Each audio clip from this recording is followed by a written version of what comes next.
원래 공보물의 1면 그리고 맨 마지막 면은 후보 얼굴로 채우게 되어 있습니다. 그리고 후보 양력으로 채우게 되어 있습니다. 저는 그거 다 포기했습니다. 제 공보물 보시면 1면부터 마지막까지가 전체가 다 공약입니다. 제 얼굴은 엄지손톱만큼만 들어가 있어요. 한번 봐주시면 그동안 얼마나 많은 준비를 해왔고 얼마나 많은 고민을 했는지 충분히 아실 것 같습니다. 안녕하세요. 저는 21대 총선 더불어민주당 은평과 국회의원 후보 박주민이라고 합니다. 반갑습니다. 최근에 온도가 많이 오르긴 했지만 아침 저녁으로는 굉장히 찬바람이 불어서요. 감기 조심하셔야 될 때입니다. 감기 조심하시고요. 오늘은 그래도 이전에 며칠보다는 훨씬 아침에도 좀 따뜻했던 것 같습니다. 그리고 지금도 굉장히 바람이 적게 불면서 온도가 높아서 산책하시기에는 굉장히 좋은 것 같습니다. 최근에 코로나19 때문에 굉장히 많은 어려움 겪고 계시죠.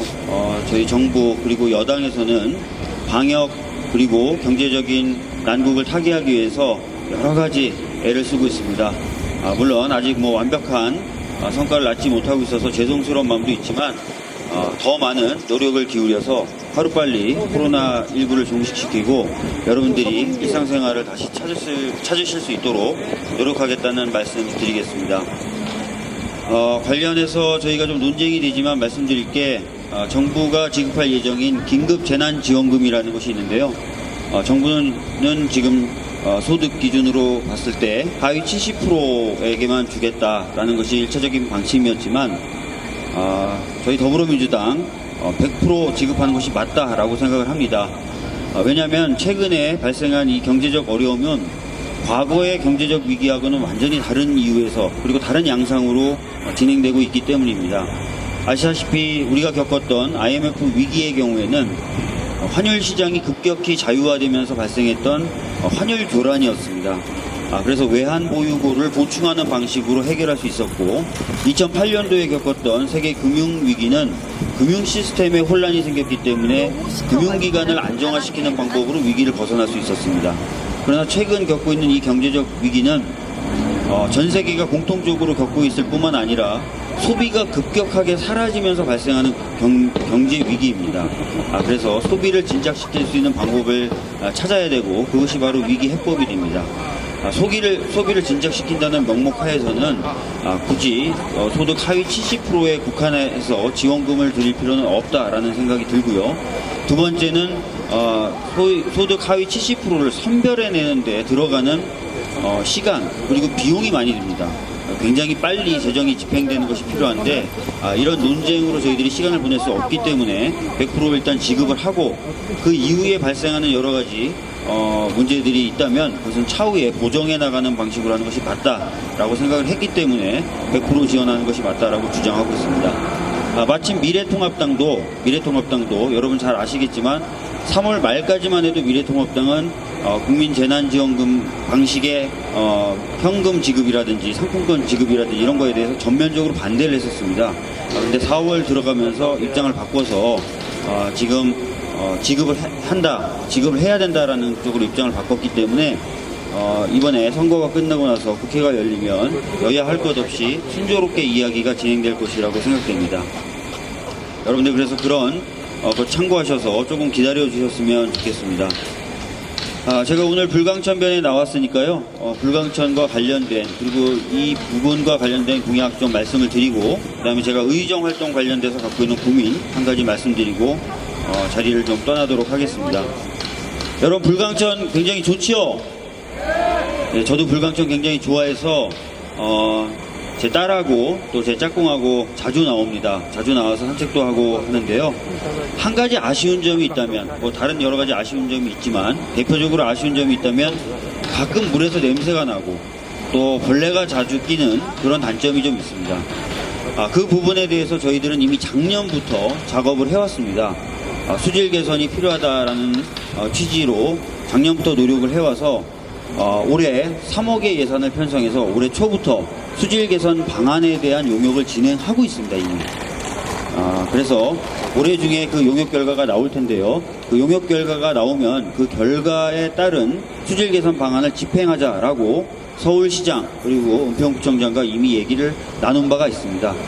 그래서 수질 개선에 관련돼서는 크게 걱정하지 않으셔도 이후 착착 진행될 것이다 라는 말씀을 드리겠습니다. 용역 결과가 나오지 않더라도 뭐 짐작가는 그 원인들이 있습니다. 수질 개선이 안 되는 원인들을 저희들이 짐작하고 있는 게 있는데요. 대표적인 것이 바로 물순환 시설을 좀 개선해야 된다는 것입니다. 여러분, 불광천은 물이 부족해서 한강에서 물을 끌어올려서 흘려보냅니다. 그런데 물을 끌어올려서 내려보내는 그 기계, 시스템, 물순환 시설이 낡았어요.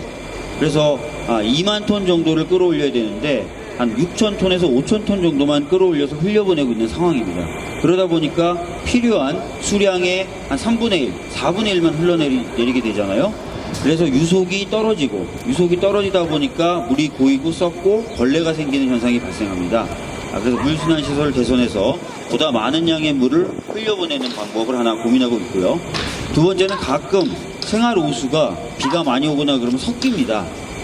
그래서 그것이 침잠돼서 썩고 이래서 물이 혼탁해지는데 우수와 오수를 완벽하게 분리할 수 있는 그런 설비들을 갖춰나가면 됩니다. 두 가지 방향은 이미 알고 있지만 용역 결과가 나오면 그 결과까지 덧붙여서 이후 서울시 그리고 은평구와 함께 수질 개선 작업을 하겠다. 그렇게 되면은 수년 내에 굉장히 맑은 물이 흐르는 불광천으로 바뀌게 될 것이다 라는 말씀을 먼저 드립니다. 국민과 이 나라에서 그리고 제가 또 추가적으로 그리고 약간 공격적으로 들고 나온 공약이 녹본천 복원입니다. 여러분, 녹본천 보신 적 있으십니까?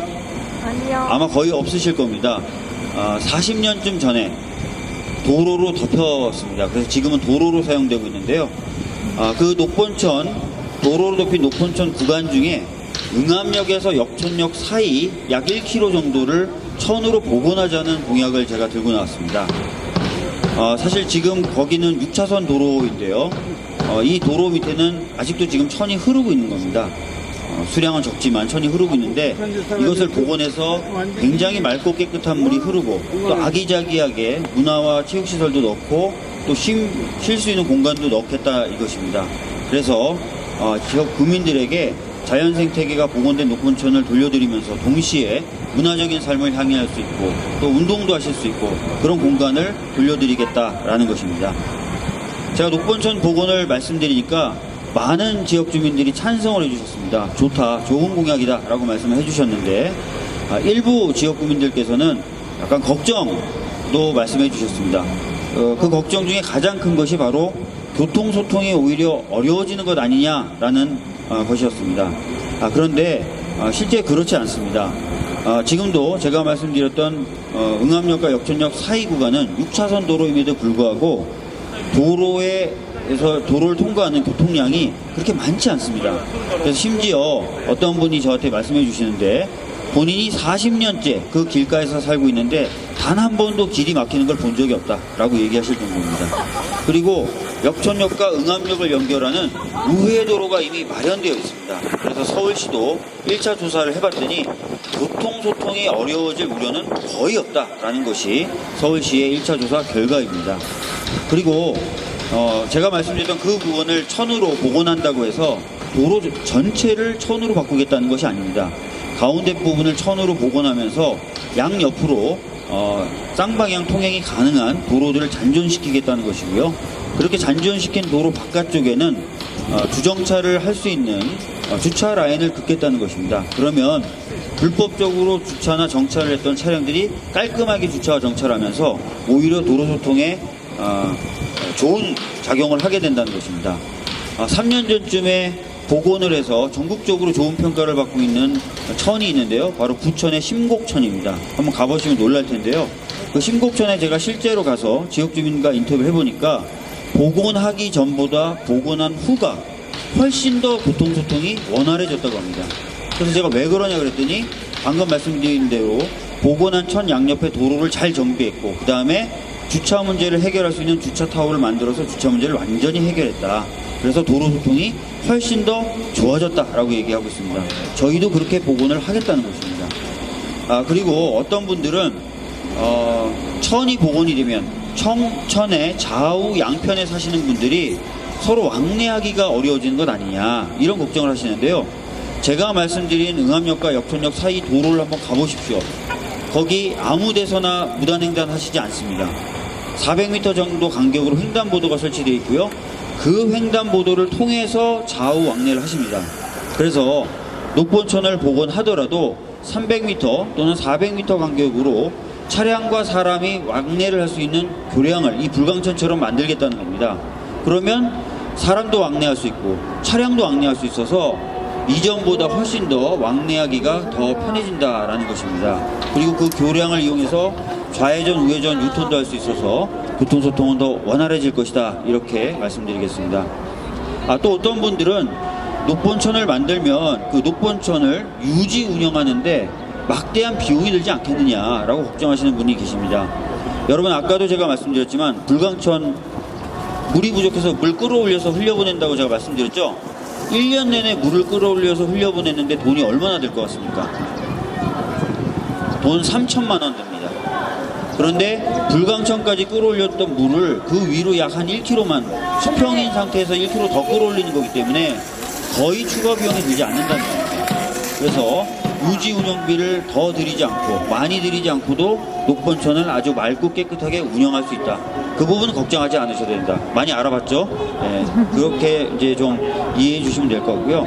세 번째로 물이 좀 지저분해서 냄새가 난다거나 벌레가 끼면 어떻겠냐 이렇게 말씀하시는 분들 계신데요.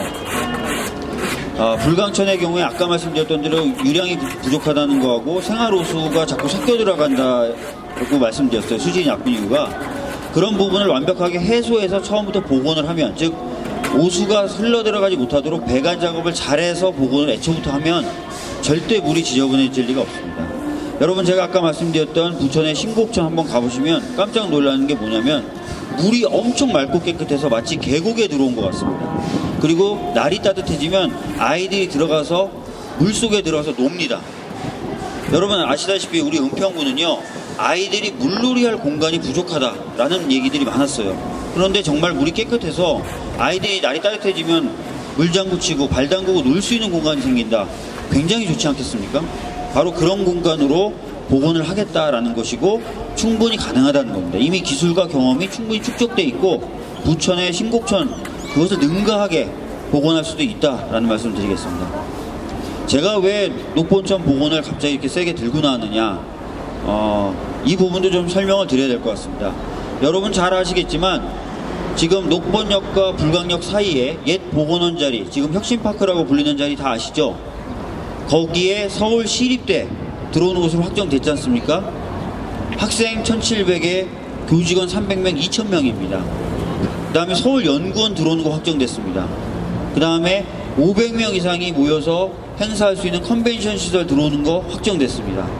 그리고 그 뒤에 그 세 개 시설이 들어오는 그 뒷부지에 어린이 문화회관 같은 어린이 복합문화 시설이 들어오는 곳으로 확정이 됐습니다. 그러면 이 네 개의 시설이 들어와서 혁신파크가 완전히 바뀌게 될 것이고 굉장히 많은 유동인구가 생기게 될 건데, 그 유동인구가 와서 그 시설에서만 머물다 가면 우리 은평구는 손해 아닙니까? 뭔가 그 사람들이 들려서 놀고 쉬고 더 나가서 돈을 쓸 수 있는 공간이 있으면 어떨까 생각을 해보게 된 겁니다. 그래서 녹본천을 굉장히 이쁘게 또 사람들이 찾게끔 복원을 하면, 그리고 불광천 수질을 완벽하게 개선을 하면 전국에서 사람이 찾아올 뿐만 아니라 아까 말씀드렸던 그런 새롭게 들어오는 시설에 찾아오는 수많은 사람들이 와서 즐기고 쉬고 가지 않겠습니까? 그러면 그것이 바로 다 은평에겐 좋은 경제적 효과로 남게 될 것입니다. 또 그런 시설들이 들어온다면, 또 녹본천이 깨끗하게 복원이 된다면 그 자체로도 은평의 가치가 올라갈 것입니다. 바로 그렇기 때문에 녹본천 복원을 해보자 라고 말씀을 드리는 겁니다. 이미 서울시장과 녹본천 복원에 대해서는 2차례 협의를 했습니다. 서울시장은 제 아이디어를 듣고 굉장히 좋아했고 적극적으로 검토하라고 실무진에게 지시하기까지 했습니다.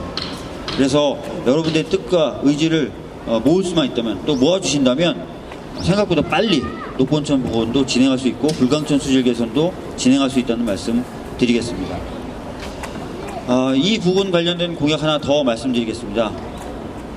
제가 서부경전철 얘기하면 많은 지역 구민들이 아이고 또 선거 때가 되니까 또 제 거짓말하는구나, 제 거짓말하는구나 그렇게 얘기하시는 분들이 계세요.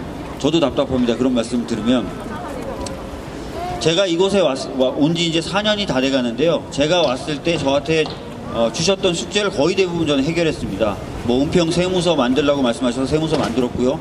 서부경찰서 신축하는데 예산이 없다 그래서 예산 갖고 와서 신축 완료해서 작년에 이전해서 잘 하지 않습니까? 그 다음에 한국문학관 유치, 그래서 1차 실패한 거 다시 또 협상해가지고 다시 한국문학관 유치했고요. 이제 남은 게 이제 혁신파크 바꿔달라고 얘기하셔서 거의 이제 3년 동안 작업해가지고 민자 유치 처음에 하다가 실패해서 결국은 서울 시립대 갖고 오는 걸로 해서 혁신파크 바꾸는 걸로 해서 4가지 다 했고요. 하나 이제 남은 게 서부경전철입니다. 서부경전철 제가 국회의원 되고 나서 왜 이렇게 진전이 안 되는지 자료를 제가 다 가지고 와보라 그랬습니다. 그래서 자료를 들여다보니까 이게 민간 자본이 투자돼서 짓는 건데 민간 자본이 들어가려면 수익성이 나야 돼요. 수익성이 나야 민간 자본이 들어갑니다.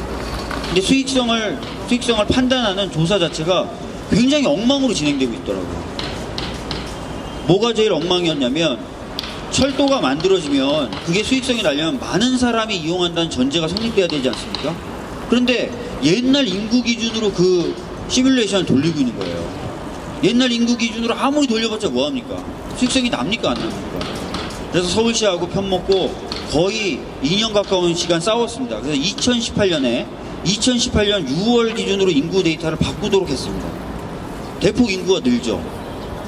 그러고 나서 또 들여다봤더니 철도가 만들어지면 도로를 이용하던 사람들이 철도로 교통수단을 전환하지 않습니까? 전환하는 사람이 많으면 많을수록 수익성이 나잖아요. 근데 이 전환하는 사람을 산출해내는 산식이 있는데, 계산식이 있는데 이 계산식을 진짜 옛날 걸 쓰고 있더라고요. 그래서 또 서울시하고 편먹고 거의 1년 동안 싸웠습니다. 이거 산식 바꿔라. 그래서 산식을 결국 바꿨습니다. 최신식. 그랬더니 경제성 평가에 대한 작업이 진행되는 거예요. 순조롭게. 그래서 올해 6월, 이제 2개월도 안 남았습니다. 6월에 서부경전철에 대한 경제성 조사에 대한 결과를 확정 발표하게 되어 있습니다. 6월에. 그렇게 되면 이제 더 이상 서부경전철 간다 만다가 아닙니다. 가는 거죠. 그 다음에 고양선이라는 전철이 하나 더 있습니다. 고양에 3기 신도시가 만들어지는데요. 창릉 신도시인데 신도시를 만들면서 전제 조건이 있습니다. 서울과 왔다 갔다 할 수 있는 교통 대안을 제시하라는 겁니다. 그래서 교통 대안으로 제시된 것이 바로 고양선이라는 철도입니다. 고양시청에서 시작해서 세전역에서 끝나는, 세전역에서 서부선과 연결되는 그 지하철인데 이것도 2028년을 목표로, 2028년 개통을 목표로 진행되고 있다라는 말씀드리겠습니다. 그렇게 되면은 세전역이 6호선과 서부선, 고양선 이 세 전철이 만나는 초역세권으로 탈바꿈하게 됩니다. 서울 시내에도 3개 지하철을 환승할 수 있는 역이 그렇게 많지 않습니다. 굉장히 큰 경제적인 효과를 낳을 것입니다. 그리고 세전역에 지나는 6호선은 수평이라면 서부선과 고양선은 수직으로 지나갑니다. 그래서 이 두 역을 어떤 식으로 교차하게 만드느냐 수십 가지의 방법으로 설계할 수 있답니다. 그래서 잘 설계하면 이 역세권이 미치는 범위를 굉장히 넓게 설계할 수 있고 그래서 그런 식으로 좀 설계를 해보자라고 LH, 고양선은 LH가 만들거든요. LH 쪽하고 계속 논의를 해나가고 있는 상태입니다. 세전역이 초역세권으로 바뀌는 동시에 서부선에는 충암 삼거리에도 역이 하나 더 생기게 됩니다. 그러면 매우 짧은 구간에 지하철 2개가 만들어지기 때문에 응암 지역에도 상당히 큰 경제적 효과를 미칠 것이다. 경제적 효과를 낳을 것이다 라고 생각합니다. 완전히 새로운 곳으로 탈바꿈될 것이다 라고 생각을 합니다.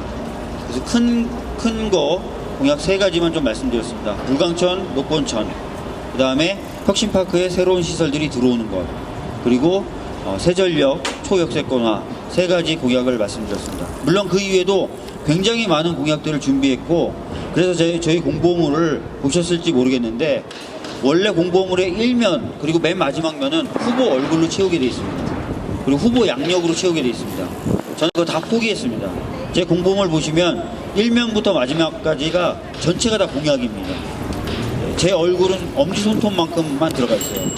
한번 봐주시면 그동안 얼마나 많은 준비를 해왔고 얼마나 많은 고민을 했는지 충분히 아실 것 같습니다.